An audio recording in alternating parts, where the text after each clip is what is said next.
힘들게 올라갔던 그 산이 서울의 도봉산 만장봉입니다. 만장봉 끝에까지 올라갔는데, 여러분 혹시나마 서울에서 의정부 쪽으로 가려고 한다면 왼쪽 편에 큰 산이 있는데 아주 깎아 내리듯이 바위로 되어 있는 산을 보실 것입니다. 그것이 도봉산이고 그 꼭대기가 만장봉입니다. 야, 그것에 아무것도 준비를 하지 못한 상태에서 올라갔다가 반대로서 내려왔는데, 여러분 내려오다 보니까는요, 옷이 다 찢어지고요, 정말 신발도 찢어지고요, 참 너무 힘들더라고요. 정말 올라갈 때는 그 풍경이 참 멋있었어요. 야, 멋있다, 멋있다, 멋있다. 야, 저것 좀 봐라 하고 이렇게 이야기하면서 올라갔는데, 그것도 잠시입니다. 돌뿌리에 한번 넘어지고 난 다음에 그 다음부터는 주변을 보는 게 어디 있습니까?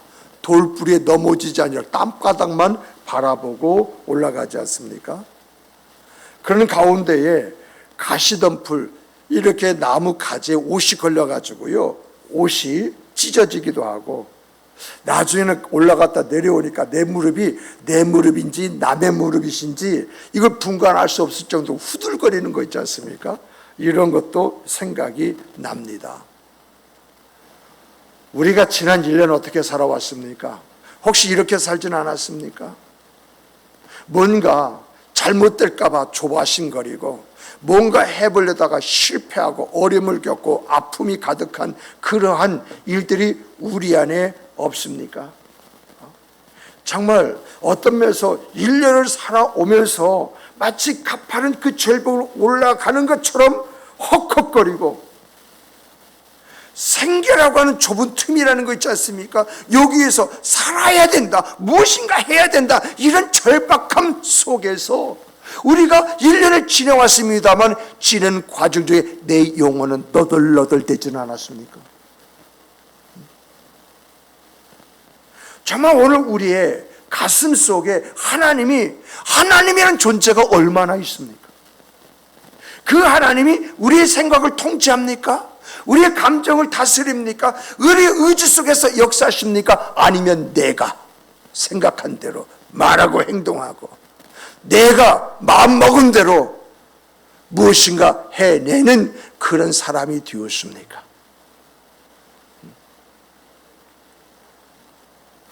정말 이런 생과 삶을 여러분들이 걸어왔는데, 그 걸은 과정 중에서 힘들고 어렵고 누군가를 붙잡고 싶고 누군가 의지하고 싶은 그런 마음들이 있었는데, 그런데 제가 그런 역할을 다 하지 못한 것 같아서 참 마음이 안타깝고 좋지가 않습니다.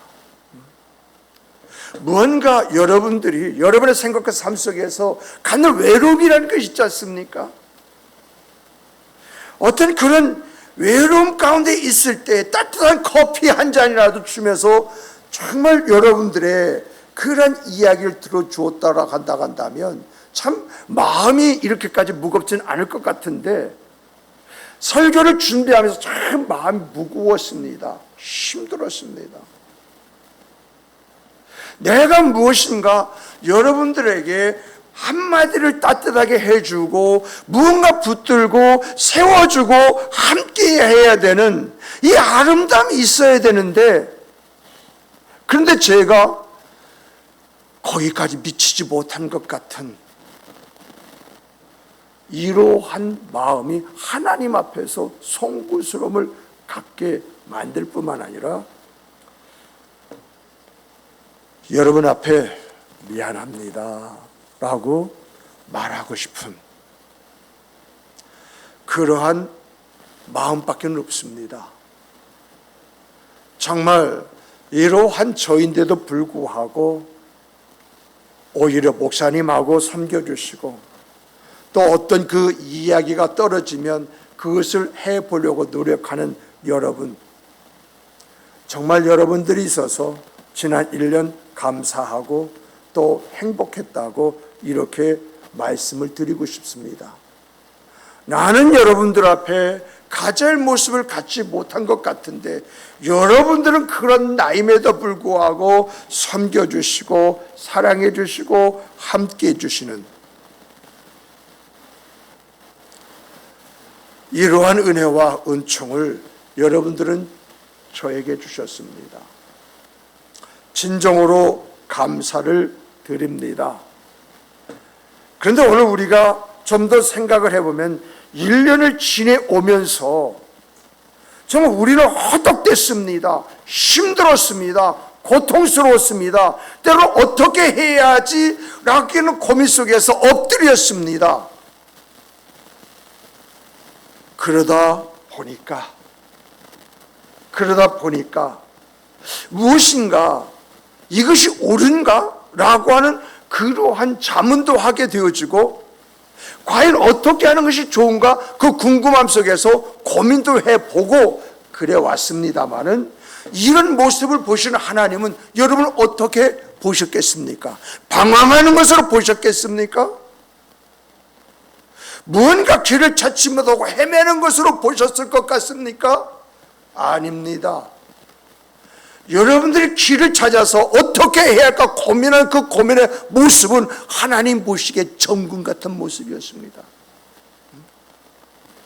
하나님은 영이시기 때문에 우리에게 직접적으로 말씀하거나 보여주거나 잡고 인도해 가실 수 없습니다.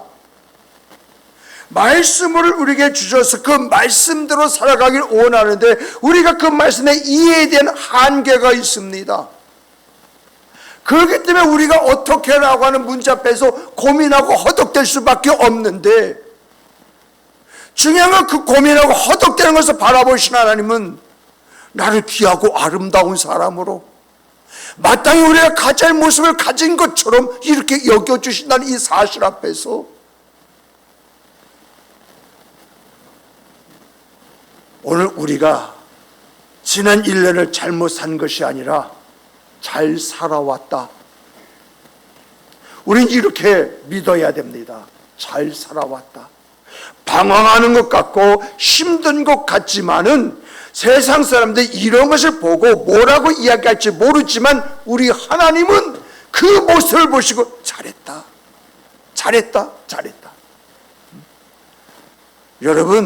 여러분과 제 안에 누가 있어요? 성령이 계시잖아요. 성령이 계시다고 하는 것은 그 성령이 탄식하면서까지도 우리가 가야 할 그 길을 열어 인도해 주시고 우리가 알아야 할 것을 알려주신다고 말씀하시잖아요. 우리가 무엇을 어떻게 하라고 하는 이 사실 앞에서 고민하면서 또 방황했을 때에 성령께서 어떻게 하셨겠습니까? 우리에게 있어서 주님이 말씀하신 길과 진리와 생명, 그 길이 되시지 않았겠습니까? 오늘 우리들이 바라봐야 할 것이 뭐고 우리가 믿어야 할 것이 무엇인지 이게 살피면서 우리가 나아갈 때에 여러분의 생과 삶 속에서 내가 가파른 인생의 그 고비의 길을 갖고 있습니다.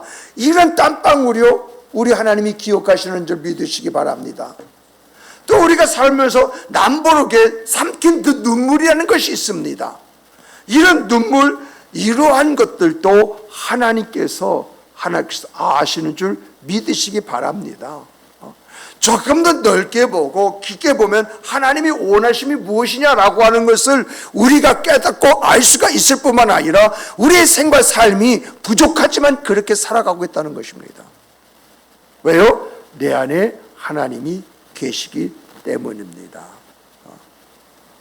그런데 오늘 우리들이 이러한 부분에 대한 이해가 부족하잖아요. 그래서 과연 내가 이것이 옳으냐 그러냐 이런 고민 속에 살아가고 있잖아요. 그러므로 오늘 우리에게 필요한 것이 있다면 뭘까요? 여러분과 이미 저는 거룩한 삶의 여정을 향해서 가고 있는 사람들이에요. 그런데 거룩한 여정의 그 삶의 여정을 걸어가고 있는데 걸어가고 있는데 이것이 거룩인지 아닌지, 이 삶이 어떤 것인지 아닌지 이런 걸 분별하지 못한다는 말입니다. 그래서 정말 2026년도 우리 교회 대주제는 거룩한 삶의 요정입니다. 무엇이 거룩인지, 우리가 사는 것이 옳은지 그른지 이런 것을 분간하면서 살아간다면 우리 그 삶에 대한 가치를 우리는 이야기할 수가 있잖아요. 모르는 데서 가치를 찾을 수는 없는 겁니다. 알 때 그 가치라는 것이 나오는 것이고 내 삶은 의미 있었다고 이렇게 이야기할 수 있는 것이거든요. 그러므로 우리가 거룩한 삶의 어떤 여정을 향해서 간다라고 했을 때 우리가 알아야 할 네 가지 산맥이 있습니다. 네 가지가. 그 첫 번째가 뭐냐라고 할 때 진정한 나를 찾는 거예요. 우리가 2025년 새해 들어오면서 이제 정체성, 가치성, 사명성이란 말 참 많이 했잖아요. 근데 여러분들이 이론적으로는, 지식적으로는 이것을 알고 있는데 여러분 진정으로 나를 찾았습니까? 여러분이 누구입니까? 과연 여러분들이 하나님의 자녀입니까? 하나님의 형상과 모양대로 지음받으셨습니까? 우리 주 예수 그리스도로 말미암아 잃어버렸던 형상과 모양을 다시 찾은 그런 사람들입니까? 하나님이 진정으로 우리의 아버지이십니까? 나의 주이십니까? 나의 모든 것이십니까? 여러분, 명품은요 뭐가 결정하죠?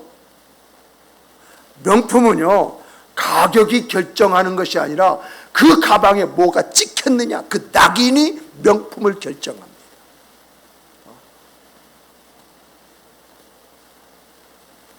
이렇게 명품이 돈이 아니라 거기에 찍혀 있는 로고가 그것을 결정하듯이 거룩의 첫 단추는요 내가 누구냐,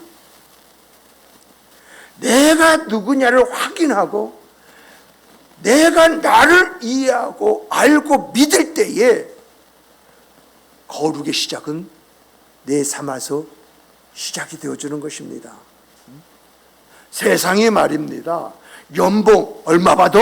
이것으로 줄을 세우고요. 능력, 그 사람 어떤 능력을 가졌대? 그 능력으로 등급을 매긴다 할지라도요. 우리 하나님은 그런 것 가지고 등급을 매기시는 것이 아니라 네가 누구냐? 네가 독생자 예수 그리스도 맞바꾼 너냐? 네가 예수 그리스도로 말미암아 나의 자녀, 즉 하나님의 형상과 모양으로 칭을 받은 그런 사람을 거듭났느냐? 하나님 거기에 관심이 있어요. 그래서 세상은요 항상 우리가 무엇을 해냈느냐, 무엇을 하고 있느냐, 이러한 것을 묻는다고 한다면요 하나님은요 항상 변함없이 내가 누구냐, 네가 누구냐, 네가 누구냐를 물어요. 여러분, 우리가 세상 살아서 잘 알고 있습니다마는 세상에서 어떤 목적을 해서 성취해야 된다? 과연 성취에 가는 사람이 몇이나 있고요, 성취에 가는 과정 중에 갖는 그 목마름이라는 거 여러분 그거 아시죠? 이렇게 세상이라는 것은요 성취는 거대한 그림을 하나 딱 그려주고 넌 그걸 가져야 돼 하고 내 뒤에서 채찍질하듯이 나를 몰아세우는데, 몰아세워서 가면 갈수록 내 안에서 느껴지는 느낌이 뭐죠? 갈증이잖아요.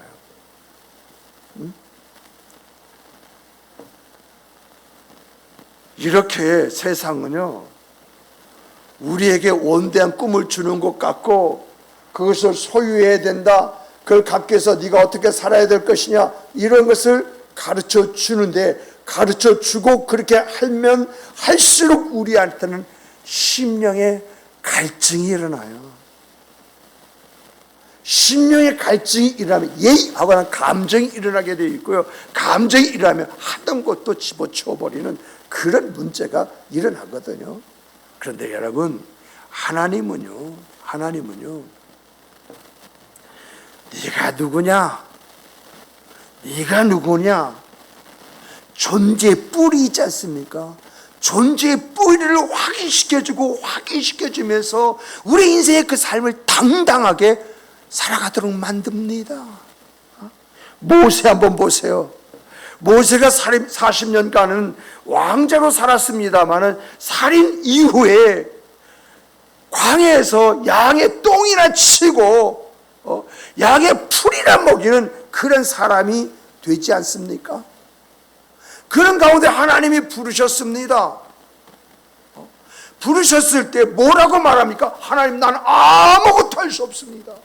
내가 누구간데 내가 그런 일을 할 수 있습니까? 이렇게 이야기하지 않습니까? 이렇게 모세는 자기의 실패로 말미암아 나는 아무것도 할 수 없는 그런 무지랭이 같은 이런 사람이라고 여겼을 때에 하나님은요, 그 모세를 어떻게 여기십니까? 그 모습을 어떻게 보십니까? 보잘것없고 나이들은 초라한 늙은이로 보신 것이 아니라 모세 하나님의 백성 이스라엘을 출애굽시킬 그러한 사람으로 보시고 그를 이끌어내시지 않습니까?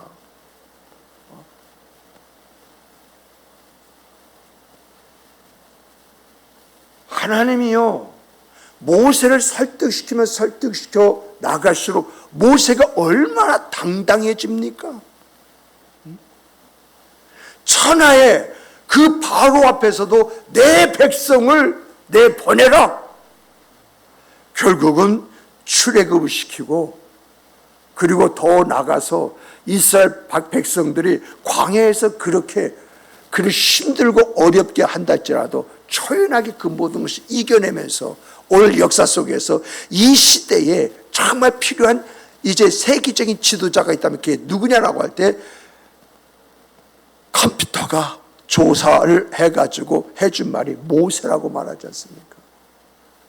모세와 같은 사람이 세계적인 지도자가 되어진다 하면 세상이 지금 가지고 있는 문제는 다 해결될 것이다, 이렇게 이야기했다고 하지 않습니까? 여러분, 이런 데서 우리가 알아야 할 것은요, 내가 누구냐? 그래서 내가 나를 찾으면 나는 당당하게 되어져 있어요. 하나님이 날 책임져 주신다는 이런 원리 속에서요, 여러분, 나는 가치를 만들어요. 가치를. 또 내가 가야 한 길에 있어서 계산하지 않습니다. 그냥 믿음으로 가버리는 거예요.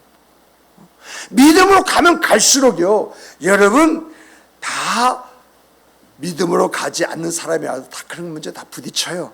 똑같은 다 문제 다 부딪혀요. 그런데 믿음으로 가면요, 길이 열려요. 똑같은 어려움을 겪는데 그 어려움을 딛고 일어섭니다. 성경을 보니까 7번 넘어져도 8번 일어난다고 말씀처럼 불굴의 정신을 가지고 그것을 바꿔놓는 역사를 일으키는 것을 우리가 보지 않습니까? 그러므로 이렇게요, 내가 누구인지만 바로 안다간다면요, 당당해집니다. 어디서든 분명한 나를 표현합니다. 자신 있게 말하는 그 말 속에 하나님이 책임져 주신다는 믿음이 있습니다. 왜요?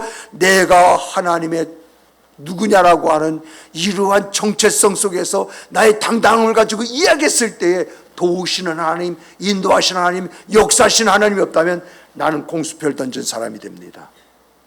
하나님은요, 이런 정체성을 가지고 있는 사람들이요, 사람들에게 무시받는 것, 당신이 죽는 것보다 더 싫어하시는 하나님이십니다.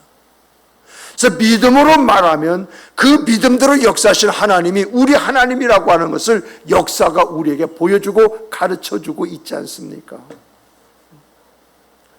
그러므로 여러분과 저는 정말 이 한 해 무엇보다도 나를 찾으시기 바랍니다. 확신이 없는 나, 확신을 가지시기 바랍니다. 나의 존재를 분명히 하는 가운데에 하나님 앞에 당당하게 이야기할 줄 알기도 당당하게 이야기하기도 하고 사람들에게 내 표현도 적나라하게 이야기할 줄 아는 이 속에서 하나님이 책임져 주실 것이 믿음이 이제 있는 여러분과 제가 되기를 주님의 이름으로 축복합니다. 두 번째는요, 이렇게 나를 찾을 뿐만 아니라요, 나를 찾는 사람은요, 그 찾은 사람이 해야 할 일인데 그 사람의 내면의 세계를 치유해야 됩니다. 정말 우리가요, 상처난 마음 가지고요, 새해를 시작하면요, 이 상처난 마음이 새해도 계속 이어집니다. 우리가 헤어진 마음을 가지고 말입니다, 이 새해를 이어가면 계속 헤어진 마음이 새해를 만들어버려요. 그래서 우리에게 필요한 것은 뭐냐? 내가 누구냐?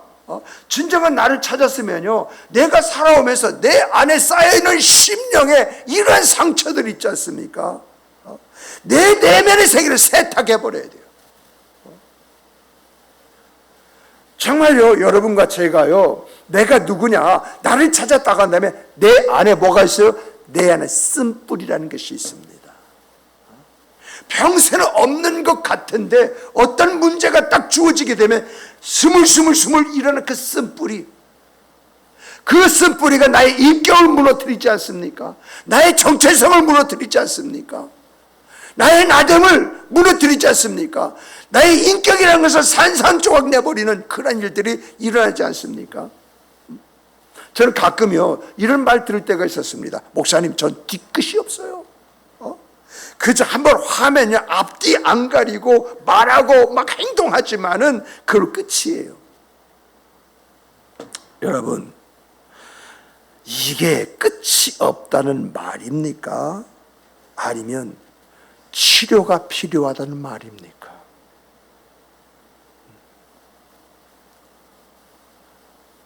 여러분, 이러한 말은요, 나는 치료가 필요합니다라고 하는 말이에요. 이런 사람이요, 치료하지 그냥 놔두잖아요. 그냥 놔두면 괴물이 되어버립니다. 한 번 성질냈다가 두 번, 세 번, 네 번, 그래서 항상 이 사람은 폭력적인 사람이 되어버려요. 우리가 모두가요, 한 번이면 끝날 것 같지? 아니요, 한 번이 두 번 만들고 두 번이 세 번 만들고 세 번이 그 사람 인생을 만들어요.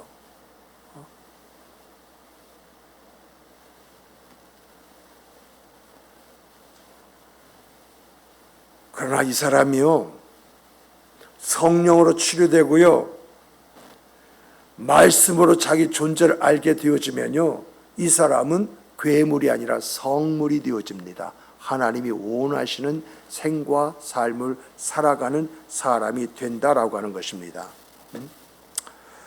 여러분, 우리 주님 부활하셨을 때 베드로 한번 생각해 보시기 바랍니다. 그는 3번씩이나 예수님을 부인한 그 죄책감 있지 않습니까? 그것이 그의 가슴 속에 그 가슴을 짓누르고 있었습니다. 그래서 부활하신 주님을 만났음에도 불구하고 그 주님이 있으란 그 장소에 있기보다는 제자를 끌고 뒤에 바닷가로 고기 잡으러 가지 않습니까? 그때 주님께서 이 베드로에게 찾아오십니다. 찾아서 너 왜 그랬어? 너 여기 왜 있는 거야? 이렇게 말씀하시지 않습니까? 내가 나를 사랑하느냐? 사랑하느냐? 사랑하느냐? 이런 말로 여러분 베드로의 아픈 부위를 꼬매주시잖아요. 그러므로 여러분과 내가 누구냐, 나를 알았다고 한다면요, 여러분 내 안에 있는 상처들, 내 안에 있는 쓴뿌리들, 이러한 것들 있지 않습니까? 이것을 치유해 나가야 됩니다. 내 내면 속에 감춰있는 이 쓴뿌리를 말입니다, 치유하지 않으면 언젠가 반드시 또 그것이 나를 사로잡아 버립니다. 그러면요, 여러분 좋았던 집안 분위기가요 한꺼번에 냉기가 흘러버려요. 가족들 마음속에 또 필요라고 하는 의식을 심어줘요. 자연스럽게 가족의 하나는 물 건너가게 되어져 있고, 그리고 가족들 마음속에도 쓴뿌리라는 것을 남겨주게 되어져 있는 것이죠. 그래서 정말 여러분과 제가 나라고 하는 그 존재라는 그 근원을 알았다고 한다면, 내가 살아오면서 삶에서 만들어진 그 쓴뿌리를 제거하는 두 번째 단계를 거쳐야 되는 거예요. 세 번째는 뭐냐라고 할 때, 여러분, 건강한 삶을 살아야 됩니다. 근데 이 건강한 삶은요, 내가 누구냐, 그리고 내 내면의 세계가 치유된 사람이 사는 삶의 내용이지, 정체성도 없고 치유도 되지 않는 사람들이 이런 삶을 산다? 어불성설입니다. 그런 건 있을 수가 없습니다. 정말 주 안에서요, 내면의 세계가 치유되어진 그런 사람들은요, 뭘 키우느냐? 사랑이라는 근육을 키워요. 항상 일상과 그 관계 있지 않습니까? 이것을 소중히 여겨요. 그래서 거룩이라는 것은요, 혼자 돛 닦듯이 그렇게 되어지는 것이 아니라 함께 어울리는 어울림 속에서 거룩해지는데, 이것이 건강이라는 거예요. 여러분, 미성숙한 사람은요, 사람을 대체 이용의 대상으로 봐요. 그런데 여러분, 성숙한 사람은요, 사람을 이용의 대상으로 보는 것이 아니라 섬김의 대상으로 봅니다. 하나의 김승현 회장이 그렇게 존경받는 것은요, 그가 보여준 그 모습 속에 그 가지고 있는 섬김, 이것을 또 어떤 사람은 의리라고 하는데요, 여러분, 김승현 회장에 대해서 이야기하는 이야기를 살펴보게 하면 유튜브에 그런 것이 많이 올라오더라고요.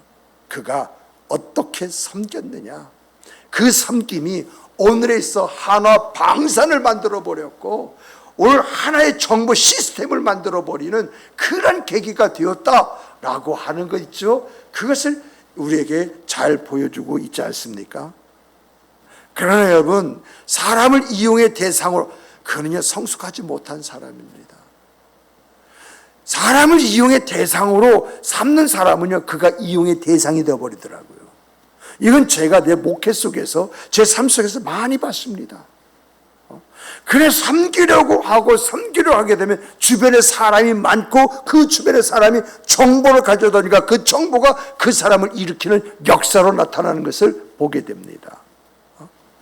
여러분, 성경에 바나바라는 인물 나오지 않습니까? 이 바나바가 어떤 사람이에요? 이 바나바가 모두가 사울을 무시했을 때에 그 사울의 그 손을 붙잡고 그 사울은 이름을 바울로 만들어주고, 그리고 교회의 일꾼으로서 세워준 사람이 바로 바나바입니다. 정말 바나바 한 사람 때문에 그 교회가 건강해지고, 사도 바울이라는 한 인물이, 그 특출한 인물이 세상 속에 나온 거 아니겠습니까? 오늘 우리도요, 우리 교회 안에 이 사람의 관계 르네상스를 일으켜야 됩니다. 여러분, 우리가요, 교회 안에, 아이고, 저 왼수 없었으면 참 좋겠다, 이렇게 말하는 그런 사람이 있을 수 있습니다. 그런데 여러분, 그 사람 이름을 감사하십시오.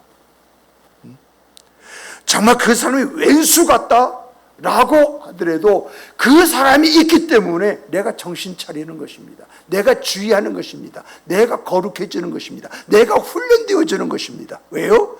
그 사람에게 내가 책 잡히지 않으려고 했던 내 모습이 나를 거룩하게 만들고요, 온전하게 만들고요, 그 훈련 통해서 더나 사회에서 많은 사람을 만남에 있어서 나라고 하는 것을 컨트롤해가는 그런 사람이 되어주는 거예요. 집안에서 마찬가지입니다. 아이고, 저 왼수, 이렇게 볼 수 있는 사람들도 있을 수 있습니다. 그러나 중요한 것은요, 내가 그런 사람이기에 하나님을 더 의지하는 거예요. 그런 사람이기에 내가 어떻게 해야 할 것인가, 나를 더 깍듯하게 만드는 것입니다. 그런 사람에게 내 자식 새끼 있지 않습니까? 상처받지 않으려고 그 자식들을 않는 것입니다. 정말 그런 사람에게 내가 생각하는 사람이 되는 것이고요. 신중한 사람이 되는 것이고요. 배려하는 사람이 되어주는 것입니다. 내가 사람을 세우고 살리면 건강한 그 생과 삶을 살아가야 할 사람도 되어야 되지만 그렇지 아니한 사람으로부터 내가 교훈을 받으면 내가 건강한 체질을 가지고 무엇을 위해서 어떻게라고 할 때 그 삶을 만들어 가야 될 사람이 바로 여러분과 저라는 것입니다. 이것이 우리가 세 번째 넘어야 할 그런 기둥입니다. 네 번째로 보면은 여러분 우리는요 세상에 선한 영향력을 행사하는 그런 사람이 되어야 됩니다. 진짜 사랑이라고 하는 것은요 여러분 교회에서 시작이 되어가지고 가정 안에서 훈련되어지고 밖으로 흘러나가는 것입니다. 교회에서 정말 하나님이 주신 말씀처럼 사랑을 하고 할 때 어떻게 사랑해야 할 것인가 이런 것을 배우고 내 가정에서 부부 간에 가족 간에 서로 사랑을 어떻게 사랑해야 할 것인가 그 사랑을 훈련하는 가운데 자연스럽게 그 사랑이요 내 몸에 배이면 밖에 나가서 내가 말을 해서 덕스러운 말을 하게 되어진 거 누굴 섬긴다 할지라도 보이지 않게 섬기게 되어져 있는 것이거든요. 정말 올 한 해 이런 선한 그 영향력이요 우리 생의 그 삶의 내용이 되길 주님의 이름으로 축복합니다. 말씀을 맺겠습니다. 거룩은 지금 내가 살아가는 그 삶보다도 좀 다르게 살아가는 것을 이야기합니다. 그래서 2026년이라고 하는 이 새해는요 여러분 우리가요 거룩이라고 하는 것을 통해서 나의 가치를 좀 찾아가는 그런 해가 바로 2026년입니다. 거룩으로 정체성에 뿌리를 내리고요 성품으로 꽃을 피우고요 관계로 열매를 맺고요 사명으로 세상을 좀 더 새롭게 만드는 그 삶의 여정이 곧 우리가 가져야 할 2026년 우리의 생과 삶이라고 하는 것입니다. 여러분 하나님은요 우리에게 완벽을 요구하지 않습니다. 하나님은요 우리에게 말씀하시는 말씀이 뭔지 아십니까? 너희가 누구인지 알라고 말씀하십니다. 너희가 누구냐? 너희가 누구냐라고 할 때에 거기서 얻어지는 삶은요 답답한 삶이 아니라 세상 사람들과는 다르게 사는 삶을 사는 것입니다. 예를 들면요 세상이 사람들에게 한숨을 쉬는 그런 일을 가져다 준다면 우리는 한숨을 쉬는 것이 아니라 살아계신 하나님을 찬송을 하는 그 생과 삶이 우리의 생과 삶이 되어야 된다라고 하는 것입니다. 세상이 어떤 것에 막 욕을 하고 난리 피울 때요 여러분 우리는 같이 욕하고 난리 피우는 그런 사람이 아니라 그런 사람을 용서해 줄 줄 아는 바로 그 사람 이 사람이 바로 멋진 사람입니다. 이 사람이 바로 성경이 원하는 그런 사람이라고 하는 것입니다. 그러므로 여러분 정말 우리는요 2026년 그 해가 끝날 무렵에 올 한 해가 끝날 무렵에 정말 내가 누구인지 알 것 같다. 정말 내 삶에 향기로운 향기가 난다. 이것이 우리의 말이 되기를 주님의 이름으로 축복합니다. 축복합니다. 정말 우리 하나님께서 우리 한 사람 한 사람에게 이런 깨달음과 느낌과 확신 속에서 내가 무엇을 위해서 어떻게 살아가야 할 사람인가 이 모든 것에 대한 분명함을 가지고 살아계시고 일하시고 역사하심을 드러고 나타내는 우리의 생과 삶 그래서 나의 인생은 의미 있었습니다. 가치 있었습니다. 은혜였습니다. 이것이 우리의 고백이 되기를 주님의 이름으로 축복합니다. 축복합니다. 우리 다 같이 하나님 앞에 사도신경으로